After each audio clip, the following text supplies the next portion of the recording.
প্রিয়া, আমি সরকারি চাকরি করি না সেটা আমি মেনে নিলাম, কিন্তু আমাকে বিয়ে করলে যে তোমাকে পেটে ভেজা গামছা দিয়ে থাকতে হবে এটা আমি মানতে পারছি না।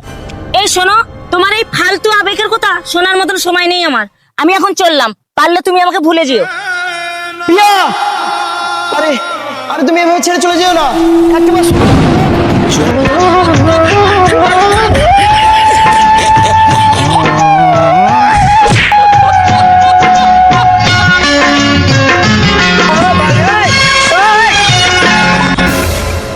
প্রেমের সমাধি ভেঙে মনের শিকল ছিঁড়ে পাখি যায় উড়ে যায়,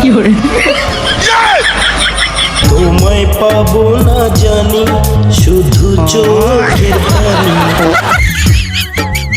এরপর 20 বছর কেটে গেল। পিয়া? অনিত, তুমি? হ্যাঁ পিয়া, আমি সরকারি চাকরি পেয়ে গেছি পিয়া, আমি এবার বিয়ে করতে চাই।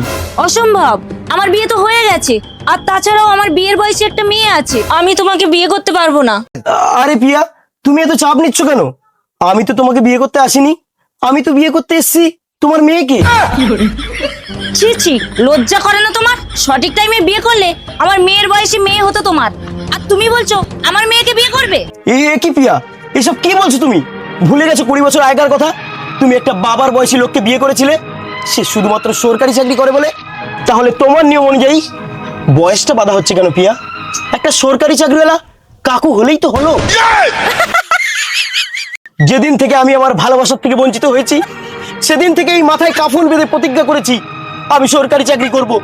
আর যে মেয়ে আমাকে ব্যথা দিয়েছে, আমাকে ছেড়ে চলে গেছে, আমি তাকে না পাই তার মেয়েকে তো অবশ্যই বিয়ে করব। তুমি যত টাকার সরকারি চাকরি করো না কেন, আমার কচি মেয়েকে তোমার মতন বুড়ো ছেলেকে বিয়ে দেবো না। মা, বয়স নিয়ে কি আমি ধুয়ে খাবো? আমি ওই বুড়ো কাকুকেই বিয়ে করবো। তাছাড়া শুনেছি সরকারি চাকরি থাকলে বুড়ো কাকুরও পারফরমেন্স ভালো হয়। চলো শোনা, আমরা অন্য কোথাও পালিয়ে যাই, আমার মা আমাকে মানবে না। ছি ছি, লজ্জা শরমের মাথা খেয়েছিস? এই বুড়ো লোকটাকে বিয়ে করতে চাস? মা, এই রক্ত কখনো বেইমানি করে না। তুমিও তো বুড়ো লোককে বিয়ে করেছিলে, মানে আমার বাবাকে। এই চলো।